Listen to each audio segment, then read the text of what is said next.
नमस्कार। मैं आरडी भारती और आप देख रहे हैं बिहारी सुल्तान। आकाश आनंद अब किसके, आजाद समाज पार्टी में जाएंगे अथवा कांग्रेस में? ये मीडिया के ऊपर हलचल है। चंद्रशेखर आजाद से जब बहुत सारे सवाल किए गए तो चंद्रशेखर आजाद पहली लाइन में ये कह देते हैं ये उनका अंदरूनी मामला है, लेकिन बोलने के क्रम में ये कह देते हैं कि आजाद समाज पार्टी अब बसपा का विकल्प बन चुकी है। बहुजन समाज में हमारी पैठ है, हमारी जनाधार बढ़ रही है और आकाश आनंद अगर आजाद समाज पार्टी में आना चाहें तो ये उनकी मर्जी है। कुल मिलाकर वो इशारा दे रहे हैं। कांग्रेस भी ललचाई हुई नजरों से देख रही है कि आकाश आनंद को जो है कांग्रेस पार्टी में शामिल कराया जाए।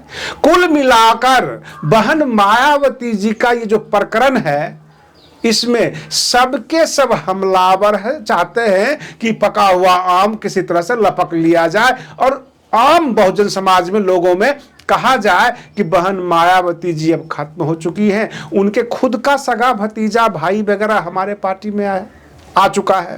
जैसे मान्यवर काशीराम जी की बहन कांग्रेस के स्टेज पे पहुंच गई, लेकिन बहुजन समाज के जो लोग हैं वो बहुजन मूवमेंट मिशन के साथ हैं, डॉक्टर भीमराव अंबेडकर के संविधान के साथ है, मान्यवर काशीराम जी के सपनों के साथ है। ये लोग भूल जाते हैं, वो सोचते हैं उनके परिवार का किसी सदस्य को अपने स्टेज पे ले आए, अपने पार्टी में जोड़ लेंगे तो पूरे देश के बहुजन समाज हमारे साथ आ जाएंगे। जैसा कि पहले भी कई बार कोशिश किया गया, परंतु ऐसा होने वाला नहीं है। उधर चुनाव आयोग फंसता हुआ नजर आ रहा है।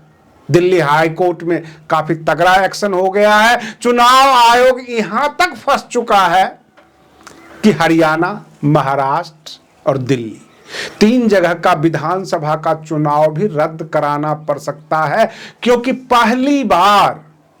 पहली बार इसलिए कह रहा हूं, जब से ये चुनाव की प्रक्रिया चल रही है, पहली बार डिस्ट्रिक्ट इलेक्शन कमीशन यानी जिला चुनाव प्रभारी जो चुनाव अधिकारी होते हैं, तो निर्वाचन पदाधिकारियों की बैठक हो रही है दिल्ली में और देश के जो चुनाव आयुक्त हैं, मुख्य चुनाव आयुक्त ज्ञानेश कुमार कोर्ट के अंदर बहुत बुरी तरह से फंस गए हैं।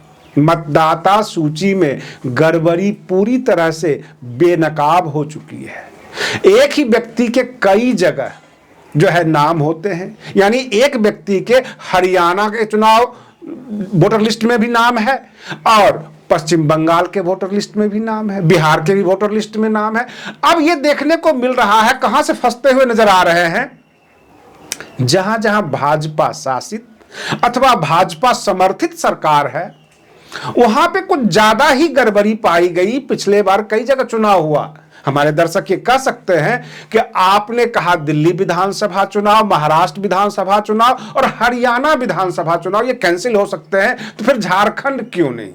झारखंड में पहले भी हेमंत सरकार थी और बाद में भी हेमंत सरकार बनी, लेकिन हेमंत सरकार ने मतदाता सूची में गड़बड़ी होने नहीं दिया, उस पर लगाम लगा के रखा। जहां जहां इनकी सरकार थी मतदाता सूची में पूरी तरह से हेराफेरी की गई। यहां तक पश्चिम बंगाल से जो आरोप है ममता दीदी का, ये ऑनलाइन गड़बड़ी करते हैं। ये सारे के सारे ठग बिठाए हुए हैं और इनका जो IT सेल है उससे मैनेज होके मतदाता सूची में गड़बड़ी करते हैं।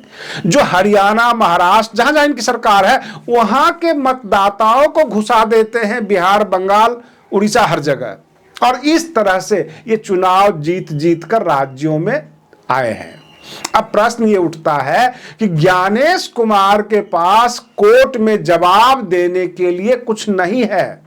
वो परेशान है। मतदाता सूची की जो गड़बड़ी है वो बिल्कुल साबित होती जा रही है। तो ऐसे हालात में क्या तीनों राज्य का अलग से चुनाव होगा, इकट्ठा चुनाव होगा?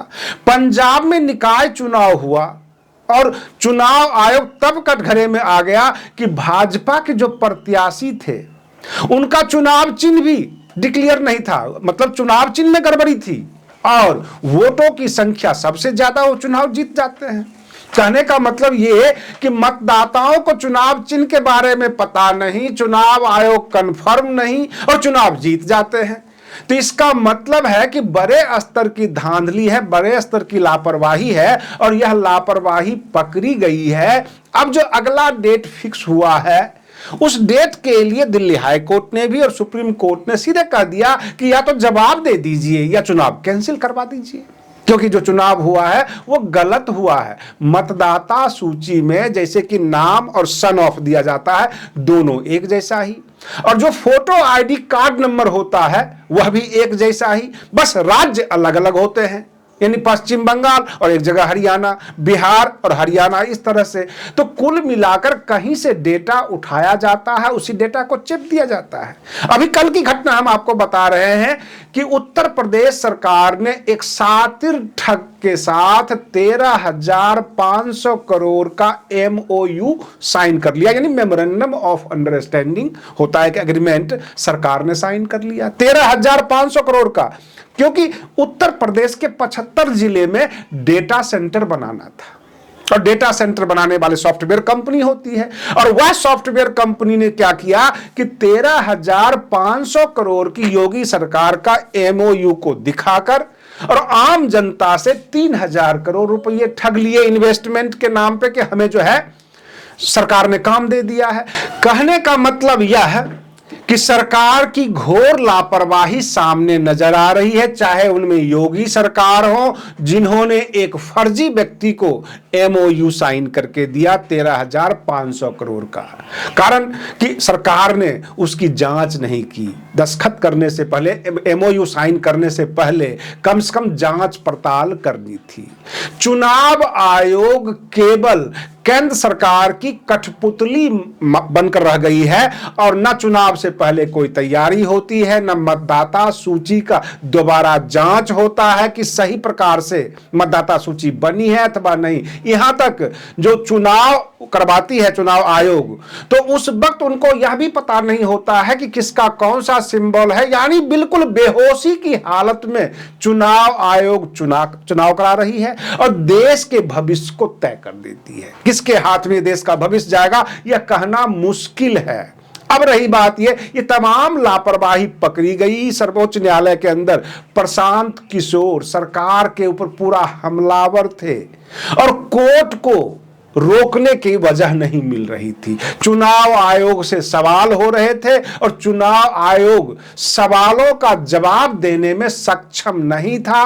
अब तो दो रास्ते हैं, या तो जिला चुनाव अधिकारी जवाब दे दे चुनाव आयुक्त को अथवा ड्रॉप करें ये जितने भी चुनाव हुए हैं। आज के लिए बस इतना ही। आप बने रहिए बिहारी सुल्तान चैनल पर। हम फिर मिलते हैं अगले वीडियो में, तब तक के लिए धन्यवाद।